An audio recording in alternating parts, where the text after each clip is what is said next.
Bonjour mesdames et messieurs, au micro Léon Weinstein, ville de Los Angeles, Californie. Sur fond d'explosion en Ukraine et du programme nucléaire iranien, nos affaires locales semblent fades et insignifiantes. Certaines, comme la lutte, disons, contre les saboteurs venus de Chine qui ont tenté d'introduire un champignon aux États-Unis, qui constitue en réalité une arme d'agroterrorisme, attirent davantage l'attention. Mais un détail aussi anodin que le départ du porte-parole de Wyden du Parti démocrate n'a pratiquement pas fait de vagues dans la presse. Il est évident que les libéraux n'aborderont pas ce sujet, on pourrait même dire qu'ils s'en tiendront très éloignés. Et pour les conservateurs, il y a des sujets bien plus importants. Mais moi, je pense que c'est le début de la fin du Parti démocrate tel que nous le connaissons aujourd'hui. Cela ne veut pas dire que le Parti démocrate va complètement disparaître, non, mais il va changer. Et dans un futur proche, d'ici 1 à 2 ans. Soit il deviendra centriste, soit il sombrera dans un communisme militaire fanatique. Vous vous souvenez sûrement tous du porte-parole de Biden, Karine Jean-Pierre, une jeune femme noire avec des cheveux bouclés et des réponses pas très convaincantes aux questions des journalistes. Mercredi, c'est-à-dire le 4 juin, elle a lancé une bombe sous le parti qui lui avait confié un poste élevé. Mentir quotidiennement depuis la tribune au nom du président. Eh bien, on lui demandait en fait l'impossible. Défendre et expliquer les positions sur une grande variété de questions. Une personne qui, depuis longtemps, n'avait aucune position sur aucune question. Et il n'était sûr ni de son propre nom, ni de l'endroit où il se trouvait, ni de qui était sa femme, sa sœur ou ses proches. Il ne comprenait plus du tout qui étaient de ces gens qui voulaient constamment quelque chose de lui. Mercredi, elle a annoncé qu'elle publiait un livre sur la présidence de Joe et en même temps qu'elle quittait le Parti démocrate. La voici elle-même qui répond aux questions sur la santé du président Biden. C'était à l'époque où elle lui était encore fidèle. Des gens à la Maison-Blanche étaient au courant. Il semble que des gens à la Maison-Blanche savaient que le président Biden cédait du terrain et ils cachaient cela au peuple américain. Alors, qui a donné l'ordre aux employés de la Maison-Blanche de cacher la détérioration de l'état du président? Je sais que vous aimez ce genre de récit. C'est vous? Non, attendez. 10 jours. Conférence de presse au sommet de l'OTAN auquel je participe. Beaucoup de choses à terminer. Et puis dans 10 jours, je sors de la course. D'accord, vous me posez plusieurs questions simultanément. Permettez-moi un instant. Je tiens à clarifier qu'il n'y a eu aucune dissimulation. Je sais que c'est le récit que vous... Oh, attendez. Non, vous ne pouvez même pas. Pouvez-vous dire si vous êtes prêt pour que le médecin du président monte à la tribune? Surtout en tenant compte du fait qu'il est président, a-t-il l'intention de terminer son mandat? Et de nombreuses questions ont surgi concernant son aptitude à occuper ce poste. À certaines de ces questions, on pourrait répondre si, peut-être, son médecin intervenait lors d'un briefing ou si des informations médicales supplémentaires étaient publiées. Avez-vous entendu le médecin du président? Elle fait même un peu pitié. Enfin, non, pas vraiment. Je n'ai pitié d'aucun d'eux, en fait. Mais humainement, elle devait chaque jour sortir devant les journalistes sur le podium et inventer quelque chose. Si je ne me trompe pas, pendant qu'il avait le Covid, il donnait son avis sur ce qui se passait, sur ce qui arrivait. Ainsi, après de nombreuses années de mensonges au peuple américain, depuis la tribune du Point Presse à la Maison-Blanche. Le principal porte-parole de l'administration Biden, la porte-parole de la Maison-Blanche, Karine Jean-Pierre, sans doute la pire porte-parole de toute l'histoire récente, fait l'impensable, réussissant même à surpasser Jake Tapper, le principal escroc des médias.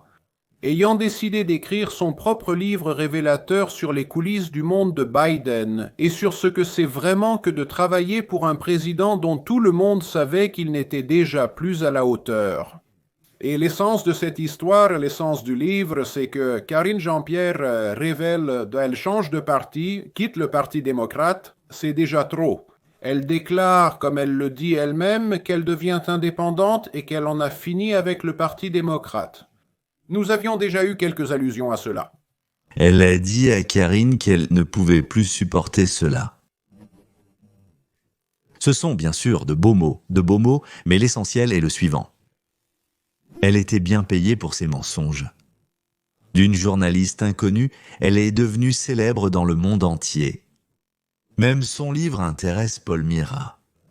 Et maintenant, quand l'occasion s'est présentée de trahir les siens pour une excellente rémunération pour un livre plein de saletés, bien sûr, parce que sans saleté, qui achèterait ce livre ? Et en général, qui cela intéressera-t-il ? Sur qui est cette saleté ? Eh bien, évidemment, sur ses anciens patrons, pour lesquels elle était prête à lécher tout ce qu'elle pouvait atteindre, tout ce qu'elle pouvait, elle le léchait, et elle proposait même de le faire.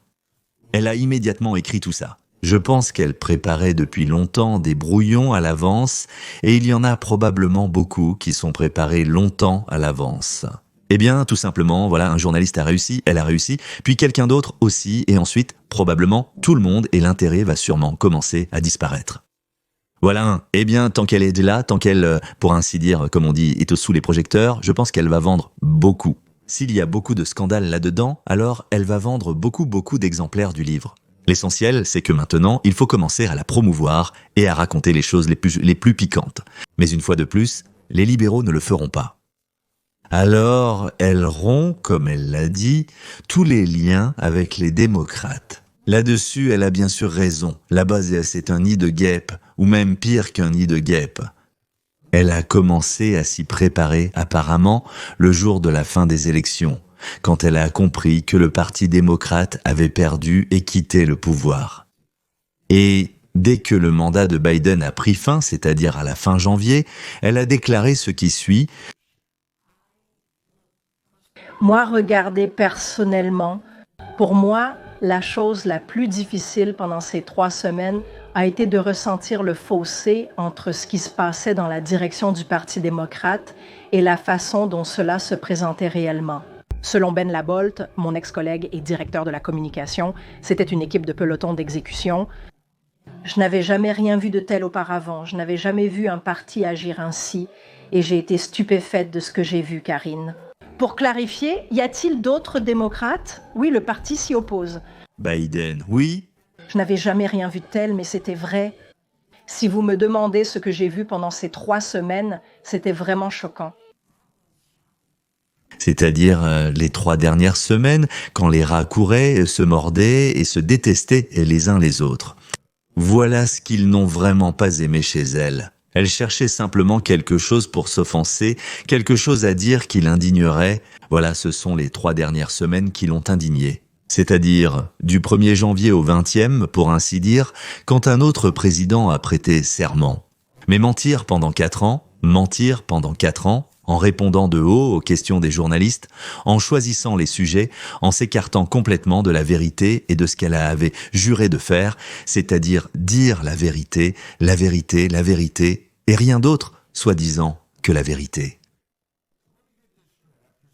Clarifions les choses. Après qu'elle nous a menti en face pendant des années en disant que Biden était le président le plus intelligent et le plus travailleur de l'histoire.